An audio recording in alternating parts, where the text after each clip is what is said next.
أعوذ بالله من الشيطان الرجيم بسم الله الرحمن الرحيم الحمد لله رب العالمين والصلاة والسلام على أشرف الأنبياء والمرسلين وعلى آله وأصحابه أجمعين أشهد أن لا إله إلا الله وأشهد أن محمدا عبده ورسوله لا نبي بعده اللهم فصل وسلم وبارك على سيدنا محمد wa ala alihi wa ashabihi ajma'in amma ba'du. Bapak Ibu jemaah Masjid Tengah Jua yang dirahmati Allah, segala puji dan syukur marilah kita panjatkan kehadirat Allah Subhanahu wa taala yang telah memberikan taufik dan hidayah kepada kita bersama. Alhamdulillah pada sore yang berbahagia ini kita kembali berjumpa dalam rangka pelaksanaan tausiah Ramadan kita hari ini. Kemudian salat dan salam kita kirimkan kepada Rasulullah Muhammad sallallahu alaihi wasallam dengan bacakan Allahumma salli ala Muhammad wa ala ali Muhammad. Bapak Ibu jemaah yang dirahmati Allah, pada sore yang berbahagia ini yang akan memberikan tausiah kepada kita adalah Ustaz Harman. Alhamdulillah Ustaz kita sudah bersama dengan kita. Untuk itu sebelum kita mulai, mari kita buka pengajian dengan bacakan basmalah. Bismillahirrahmanirrahim.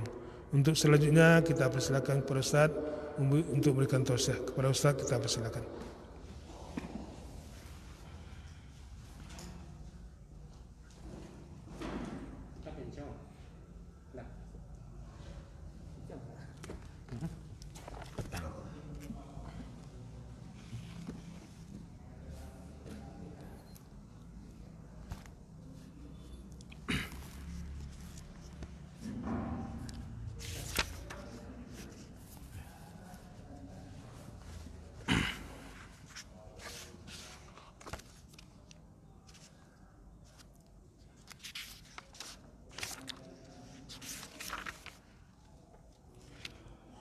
Assalamualaikum warahmatullahi wabarakatuh.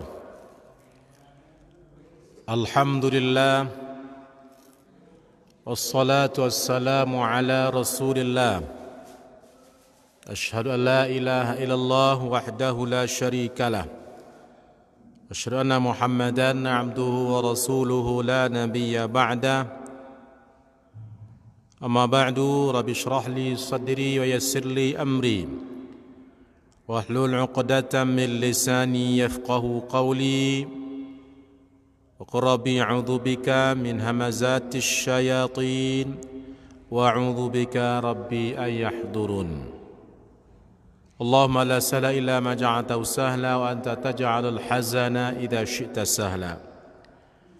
قال الله تعالى في القرآن الكريم أعوذ بالله من الشيطان الرجيم إنما الصدقات للفقراء والمساكين والعاملين عليها والمؤلفة قلوبهم وفي الرقاب والغارمين وفي سبيل الله وابن السبيل فريضة من الله والله عليم حكيم.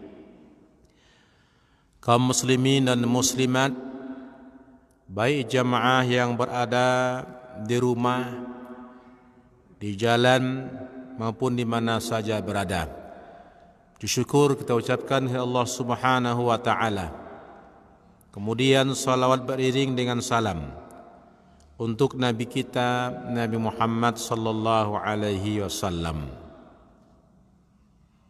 Surat yang kita bacakan tadi adalah surat At-Taubah ayat 60 yang merupakan ayat yang menjadi pedoman bagi kita kaum muslimin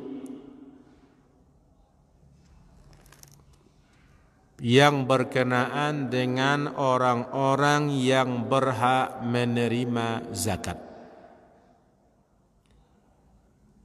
Isinya adalah asnaf yang 8. Allah Subhanahu wa taala mengatakan sesungguhnya innamas sadaqatu, sesungguhnya sedekah itu hanyalah. Ketika kata innama gunanya untuk pembatas. sehingga dimaknai sesungguhnya hanya as-sadaqatu, sedekah-sedekah itu. Apa yang dimaksud dengan sedekah dalam ayat? Sedekah dalam ayat maknanya az-zakawat, yaitu zakat-zakat. Jadi di dalam istilah agama, kata sedekah maknanya dua macam. Yang pertama sedekah wajib yang disebut dengan zakat. Yang kedua adalah sedekah sunat. Nah, yang dalam ayat adalah maksudnya sedekah yang wajib, yaitu zakat. Di dalam hadis ada beberapa hadis yang masyhur di mana kata sedekah dalam hadis maknanya adalah zakat. Di antaranya hadis Nabi SAW kepada Mu'ad bin Jabal ketika beliau mengutus Mu'ad ke negeri Yaman. Apa kata Nabi? Ya Mu'ad, innaka ta'ti qauman ahlal kitab. Wahai Mu'ad, sesungguhnya engkau akan datang kepada suatu kaum yang kaum itu adalah ahlul kitab. Ahlul kitab adalah orang-orang yang memiliki kitab, Yahudi, Nasrani. Dan untuk Yaman kebanyakan mereka adalah Nasrani. فَلْيَكُنْ أَوَّلَ مَا تَدْعُوهُمْ إِلَيْهِ شَهَادَةَ أَنْ لَا إِلَهَ إِلَّا اللَّهِ. Maka hendaklah awal sekali dakwah yang kau sampaikan kepada mereka bersyahadat la ilaha illallah wa anni, atau wa anna Muhammad Rasulullah, bahwasanya Muhammad Rasulullah. Itu syahadat. Itu dakwah pertama adalah fa inhum ata'uka lidzalika fa'alimhum anna Allah aftarada 'alaihim 5 salawatin fi kulli yawmin wa lailah. Dan apabila mereka sudah taat kepadamu, mau mengucapkan 2 kalimat syahadat, maka beritahulah mereka bahwa Allah telah mewajibkan bagi mereka 5 salat sehari semalam. Fa inhum ata'uka lidzalika, dan jika mereka sudah taat pula kepada engkau, mau mematuhi perintah salat, fa'alimhum, maka beritahukan kepada mereka anallahu aftarada 'alaihim sadaqatan, bahwa Allah telah mewajibkan kepada mereka sedekah, tu'khadhu min aghniyaihim faturaddu 'ala fuqaraihim, yang sedekah itu diambil, dipungut dari orang kaya di antara mereka dan dipulangkan kepada orang fuqara, orang fakir di antara mereka. Wa iyyakum wa kara'im amwalihim, dan hati-hatilah jangan sampai mengambil harta mereka yang terbaik. Fa innahu laisa bainaha wa taqul zulma, dan takutlah kepada kezaliman, wattaqi da'watal mazlum, dan takutlah kepada doa orang yang terzalimi, fa innahu laisa bainaha wa bainallahi hijab, karena di antara doa orang yang terzalimi tidak ada hijabnya dengan Allah Subhanahu wa taala. Jadi kata sedekah dalam hadis itu maknanya adalah zakat. Tu'khadhu, dipungut dari orang kaya di antara mereka dan dikembalikan kepada orang yang fakir di antara mereka. Nah, ayat ini adalah menyatakan pembatasan orang-orang yang berhak menerima zakat. Innamas sadaqatu lil fuqara. Allah mengatakan sungguhnya sedekah atau zakat itu hanyalah untuk orang fakir. Nah, orang fakir di sini disebutkan di awal. Wal masakin, dan orang-orang miskin. Wal amilina 'alaiha, dan amil zakat, orang yang bekerja atasnya.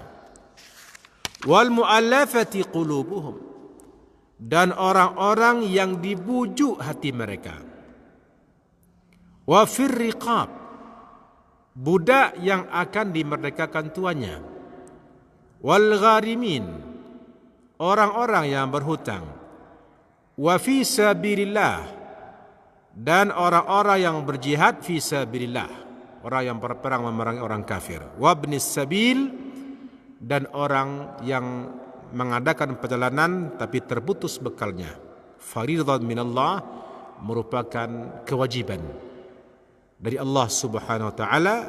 Wallahu alimun hakim, dan Allah Maha tahu lagi Maha bijaksana. Surat 9 ayat yang 60, yaitu surat At-Taubah ayat 60. Kaum muslimin dan kaum muslimat, saudara-saudara dimanapun berada. Jadi Allah Subhanahu wa taala telah menyebutkan dalam ayat ini 8 asnaf yang berhak menerima zakat. Dan ulama sepakat inilah orang-orang yang berhak menerima zakat mal. Orang-orang yang berhak menerima zakat mal. Di luar ini tak berhak. Adapun nanti berkenaan dengan zakat fitrah, nanti ulama akan berselisih pendapat apakah diberikan kepada asnaf yang 8 ataukah hanya terbatas untuk fakir miskin. Ada sebagian mengatakan untuk asnaf 8, ada pula yang mengatakan adalah khusus untuk fakir miskin, ada pula yang mengatakan diutamakan fakir miskin. Wallahu alam. Sekarang kita bahas dahulu siapa yang dikatakan dengan fakir.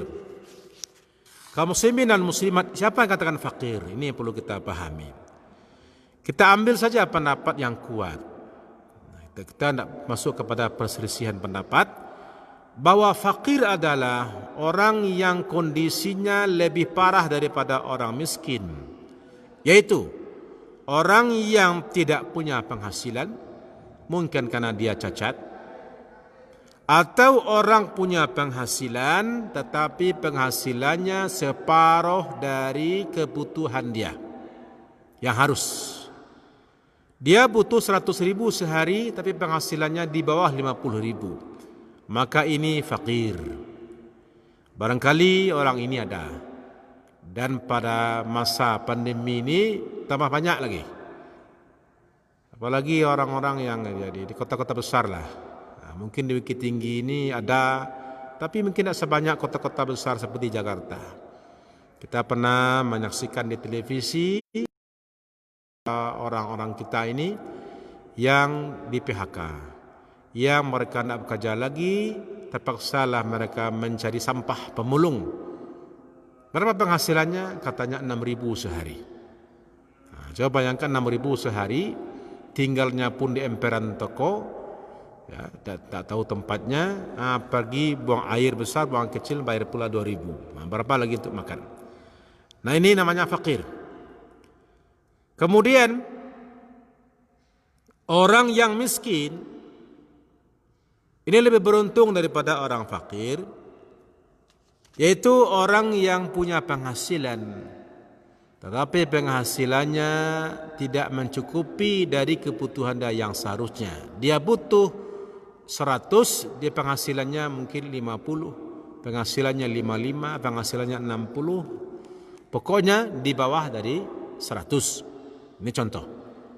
Maka orang ini adalah orang yang miskin, tetap berkekurangan dia. Tetap berkekurangan. Nah, tentu saja dalam hal ini ukurannya berbeda-beda dari satu orang ke orang lain. Nah, dari satu orang ke orang lain. Ada orang yang mungkin dia sendiri saja, yang penting bagi dirinya adalah untuk memenuhi kebutuhan pribadi. Dia sebatang kara, barangkali 100.000 ini sudah cukup. Maka 50.000 sehari sudah cukup sekali.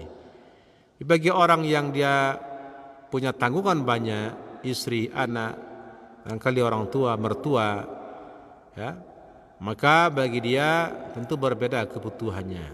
Maka ukurannya adalah berbeda-beda antara satu orang dan orang lain, berbeda-beda. Nah, orang yang miskin di mana lebih beruntung daripada orang-orang yang fakir, ini ada dalilnya di dalam surat Al-Kahfi ayat 79. Ayat 79 tentang cerita Nabi Khidir. Tentang cerita Nabi Khidir. Di mana Nabi Khidir dikisahkan berjalan dengan Nabi Musa. Karena Nabi Musa ingin belajar kepada Nabi Khidir. Kemudian Nabi Khidir memberikan persyaratan tak boleh banyak tanya. harus bersabar. Tapi saya khawatir engkau tak bisa bersabar.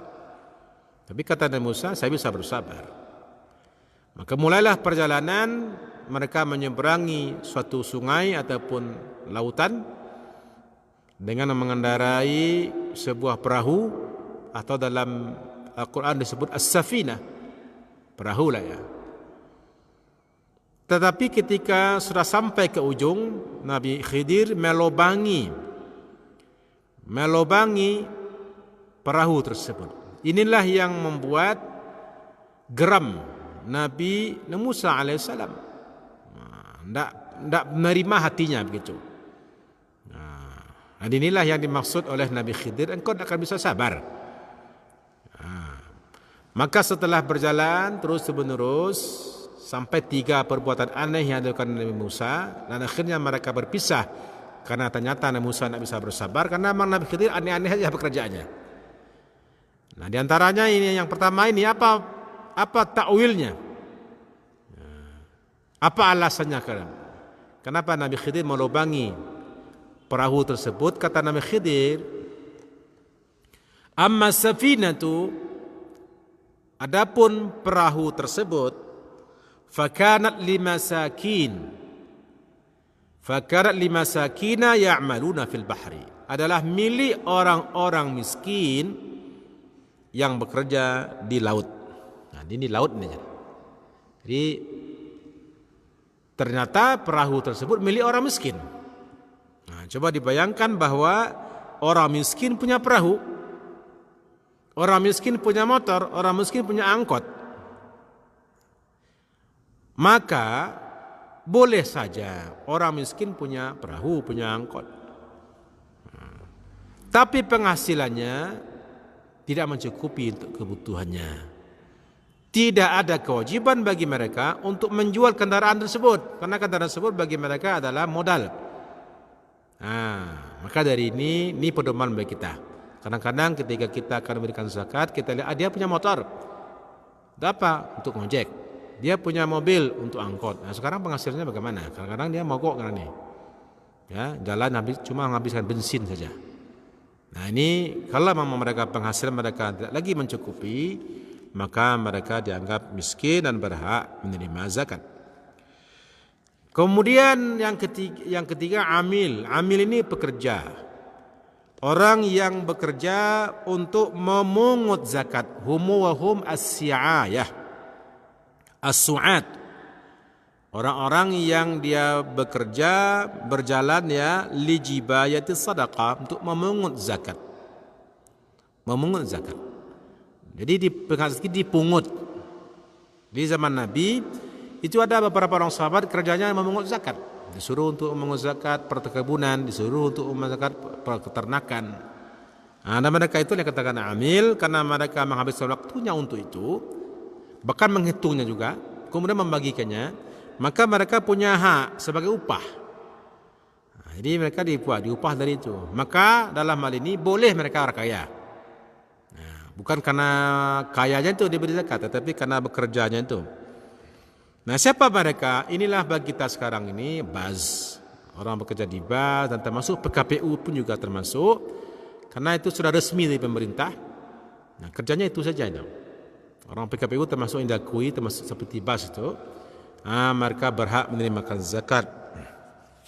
Kemudian al-mu'allafah qulubuhum, orang mu'allaf. Nah, barangkali selama ini kita memahami mu'allaf ini orang baru masuk Islam. Nah, ternyata tidak hanya orang yang baru masuk Islam, itu ia juga. Nah, termasuk orang yang diberi zakat. Tetapi ada 2 lagi yang termasuk mu'allaf ini. Siapa? Yaitu orang kafir yang diharapkan masuk Islam. Dia masih kafir, tapi diharapkan, dibujuk dia dengan cara diberikan zakat. Mana tahu kalau dia masuk Islam, nanti kawan-kawannya dibawanya. Inilah kepala-kepala suku teman Nabi, kepala-kepala suku ini, yang dimana mereka ini apabila masuk Islam maka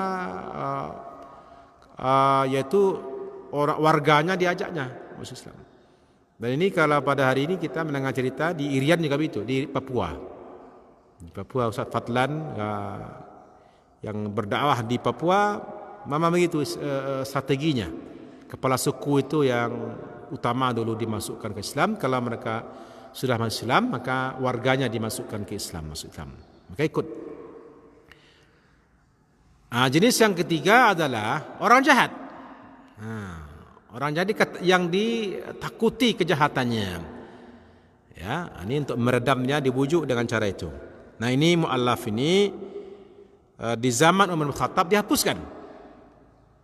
Karena pada zaman itu tak perlu lagi diberi. Tak ada butuh lagi, kita tak butuh lagi diberi. Ini adalah ijtihad Umar bin Khattab. Ijtihad namanya. Ya. Adapun zaman ijtihad ini tidak mesti kita ikuti selamanya. Ya, karena di zaman itu berbeda kondisinya, Islam sudah mulai kuat sehingga tak perlu lagi memujuk orang kafir karena sudah kuat. Nah, berbeda barangkali kondisinya dengan zaman berikutnya, termasuk zaman sekarang. Dan ternyata kita pada hari ini masih memberikan zakat kepada orang yang baru masuk Islam. Karena mereka memang butuh, mereka terusir dari keluarga mereka, kita berikan zakat. Kemudian arafir riqab, budak yang dijanjikan oleh tuannya dimerdekakan. Ya, dijanjikan dimerdekakan oleh tuannya. Ini zaman dahulu budak itu ada namanya mukatab. Ya, siapa itu mukatab? Budak yang kata tuannya engkau akan merdeka kalau engkau mau bisa menembus diri. Taruhlah harganya 1 miliar. Punya kamu uang 1 miliar, kamu merdeka. Nah, ini untuk mencari kedua 1 miliar inilah zakat itu kita berikan kepada mereka untuk bisa menembus diri. Kemudian yang keenam al-gharimun, orang-orang yang berhutang, baik dia itu ya berhutang untuk dirinya, kebutuhan dirinya maupun untuk menyelesaikan urusan orang lain. Orang ini ya, bukan lembaga, tapi orang. Nah, karena di tengah masyarakat ada juga OCHD pengurus masjid, kami pengurus berhutang ini. Butang semin, butang ini ke toko bangunan, ini tidak masuk. Orang ya untuk kebutuhan pokoknya. Dan uang untuk pembayaran tidak ada, maka dia diberikan zakat. Kemudian fi sabilillah ini maknanya humul ghuzat. Mereka adalah orang-orang berperang al-mujahidun, para mujahid alladzina la haqqa lahum fi diwanil jundi, yang mereka tidak punya gaji, dari diwan al-jundi, dari lembaga ketentaraan. Maka diberilah mereka zakat untuk biaya berperang, untuk senjata, untuk makan segala macam, maka mereka berhak untuk diberikan zakat. Namun kemudian ulama kontemporer ataupun ulama mutaakhir memberikan perluasan dari makna fi sabilillah, maka termasuk kepada makna fi sabilillah adalah para penuntut ilmu agama. Para penuntut ilmu agama yang mereka butuh biaya untuk pendidikannya, maka boleh diberikan zakat dari atau atas nama fi sabilillah.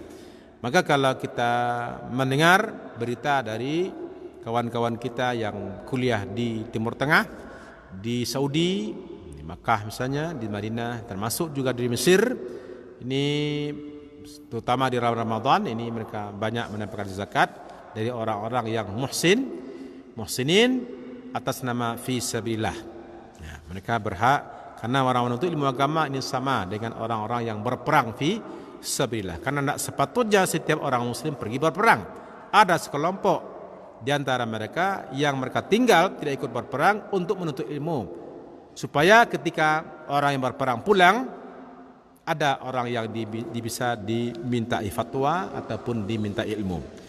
Dan yang terakhir Ibnu Sabil, musafir yang kehabisan bekal dalam perjalanan, meskipun dia di kampungnya kaya, tetapi dalam perjalanan itu dia kehabisan bekal, beri dia zakat sampai dia pulang, sampai menyampaikan dia ke tempat dia semula. Nah, inilah asnaf yang 8 yang berhak menerima zakat mal. Ini perlu diperhatikan, zakat mal ini. Ya. zakat mal. Adapun zakat fitrah, ini tadi sudah kita katakan bahwa ulama berselisih tentang zakat fitrah.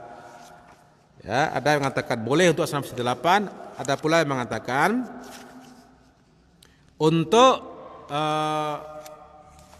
fakir miskin saja.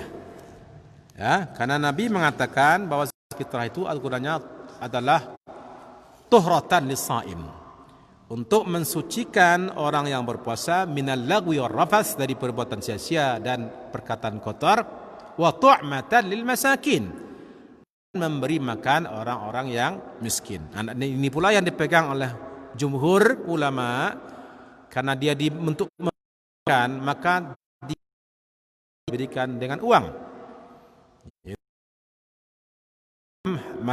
Maliki, Imam Syafi'i dan Imam Ahmad bin Hanbal ini berteguh harus dari makanan pokok, tetapi Imam Abu Hanifah mengatakan boleh dengan uang. Dan pada hari ini orang banyak mengambil pendapat Abu Hanifah ini. Karena apa dasarnya? Karena orang fakir itu tidak banyak beras yang dibutuhkannya, tapi juga uang. Maka berikan yang lebih dibutuhkan, begitu. Jadi maka dari sini dapat kita menyimpulkan bahwasanya memang utamakanlah dalam memberikan zakat fitrah fakir miskinlah dahulu, karena dia jumlahnya tidak banyak dan memang gunanya untuk menutupi kebutuhan mereka di hari raya. Di hari raya, mengembirakan mereka di hari raya, maka utamakanlah fakir dan miskin untuk zakat fitrah ini. Lalu kita akan berzakat. Sudah jelas orangnya ada ini yang berhak menerima zakat. Banyak. Sekarang tentu kita akan memilih orang lagi. Di antara yang banyak ini, siapa yang kita utamakan, siapa yang diprioritaskan. Maka dalam hal ini pertama, prioritaskanlah al-aqarib, karib kerabat dekat. Ini yang sebagaimana dicantumkan dalam kitab Al-Fiqh Al-Islami wa Adillatuhu, jilid yang ketiga yang disusun oleh Profesor Wahbah Zuhaili. Beliau mengatakan al-mutasaddaq alaihi, orang yang disedekahi, yang pertama alif al-aqarib, karib kerabat. Al-afdalu an yakhussa bi sadaqati al-aqariba thumma al-jiran. Yang paling afdal, yang paling baik adalah dia mengkhususkan sedekah untuk karib kerabat, kemudian baru jiran, tetangga. Fahum aula mil ajanib, mereka lebih utama daripada orang-orang selain jiran, orang-orang orang luar. Dalilnya yatiman dha matrabah, yatiman dha maqrabah, yatiman dha maqrabah. Soal balad ayat 15, dan orang miskin yang memiliki anak yatim yang memiliki kekerabatan. Sini dalilnya. Jadi utamakan dulu orang yang memiliki kekerabatan dengan kita. Maka ketika kita akan berzakat maupun bersedekah yang sunat, utamakanlah keluarga kita dahulu. Tapi syaratnya tidak semua keluarga bisa diberi zakat ataupun sedekah ini. Siapa yang bisa diberi? Selain ayah, ibu, kakek, nenek, istri, anak, cucu.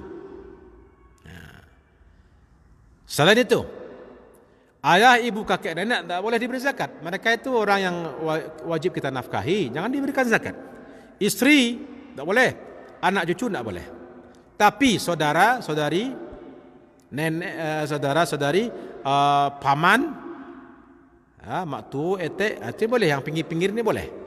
Yang atas ke bawah tak boleh, istri tak boleh. Tapi kalau sebaliknya suami dizakati istri boleh, karena istri tak berkewajiban menafkahi suami. Jadi ini rumus pertama, berikanlah kepada karib kerabat dekat dahulu.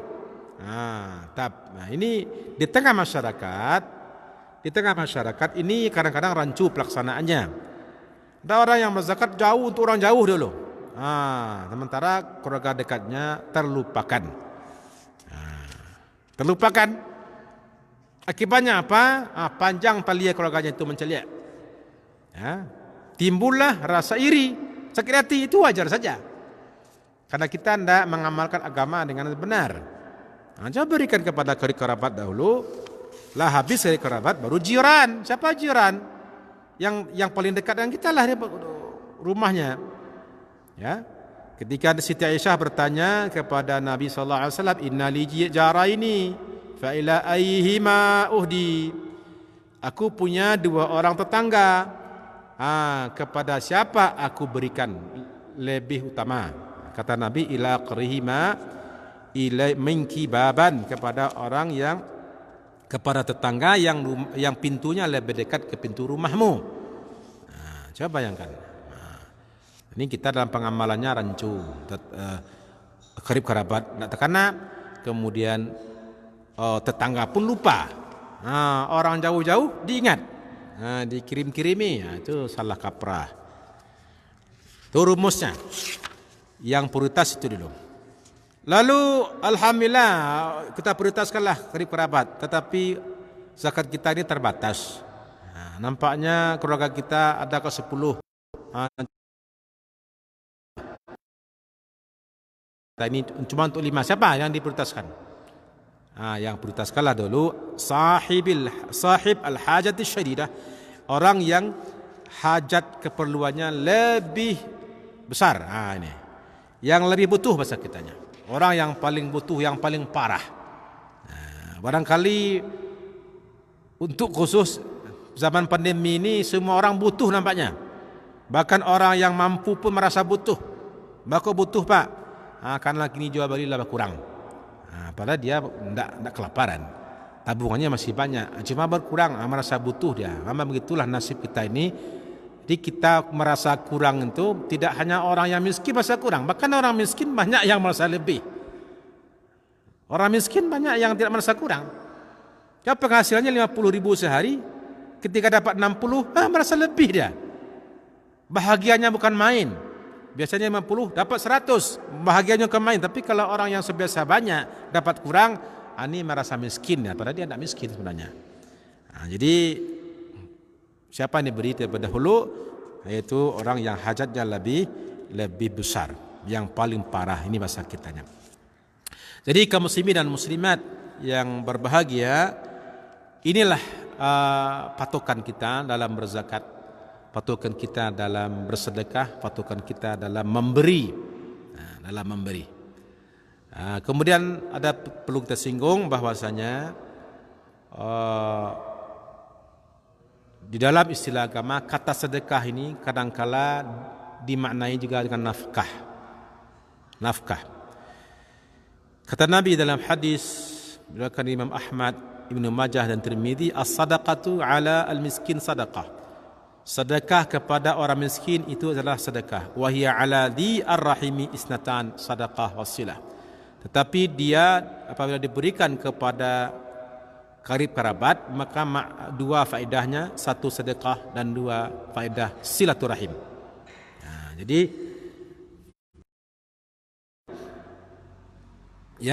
sedekah kepada karib kerabat diberikan Allah 2 faedah, 2 pahala sedekah dapat, pahala silaturahim juga dapat. Kemudian ketika Zainab istri Abdullah bin Mas'ud bertanya kepada Nabi, mengadukan bahwasanya dia ketika ingin bersedekah atau berzakat, tetapi Abdullah bin Mas'ud suaminya mengatakan bahwa dia lebih berhak menerima zakat itu. Jadi Abdullah bin Mas'ud mengklaim bahwasanya zakat itu lebih berhak dia yang menerima daripada orang lain. Apakah boleh istri berzakat kepada bersedekah atau berzakat kepada suami? Kata Nabi apa? Zaujuki wa waladuki haqqu man tasaddaqti alaihim. Jadi Nabi membenarkan suamimu dan anakmu adalah orang yang paling berhak engkau sedekahi. Ini perlu kita jelaskan. Untuk suami memang boleh kita berikan baik zakat maupun sedekah. Zakat maupun sedekah itu berhak boleh kita berikan kepadanya. Adapun untuk anak ini nafkah ini. Nafkah. Jadi sedekah sini nafkah. Jadi ketika kita akan memberi, dahulukanlah dulu anak-anak kita, dahulukanlah keluarga kita. Dan apabila seorang suami memberikan nafkah dengan ikhlas kepada anaknya, kepada istrinya, kepada keluarga yang di bawah tanggungannya, maka ini diberi Allah ganjaran sedekah. Ganjaran sedekah. Jadi oleh sebab itu sangat luas makna sedekah ini. Nafkah dari suami kepada anak istri ini ternyata apabila diberikan dengan penuh keikhlasan, maka Allah berikan ganjaran pahala di sisi Allah Subhanahu wa taala. Jadi dahulukanlah orang-orang yang dekat dengan kita, kerabat kita, dahulukanlah tetangga kita, baru kemudian kita berikan orang-orang yang ada di sekeliling kita yang lebih jauh. Mudah-mudahan apa yang kita sampaikan pada kesempatan ini dapat memperjelas bagi kita bersama yang pada hari ini akan berzakat, baik zakat mal maupun zakat fitrah, ataupun akan bersedekah, berbagi kepada orang-orang yang membutuhkan, maka dahulukanlah siapa orang-orang yang diprioritaskan dalam agama, baru orang-orang yang lain. Barangkali itu yang dapat kita sampaikan pada kesempatan sore hari ini. Semoga bermanfaat bagi kita bersama. Subhanakallahumma bihamdika asyhadu an la ilaha illa anta astaghfiruka wa atubu ilaik. Mohon maaf, terima kasih kepada kita bersama, dan tertitip pesan selamat Hari Raya Idul Fitri 1441 Hijriah. Mohon maaf lahir dan batin, semoga kita diselamatkan Allah dari kecemasan, diselamatkan Allah Subhanahu wa taala dari ancaman wabah yang sedang merebak pada hari ini, dan mudah-mudahan cepat Allah angkat dari negeri kita. Amin ya rabbal alamin. Assalamualaikum warahmatullahi wabarakatuh.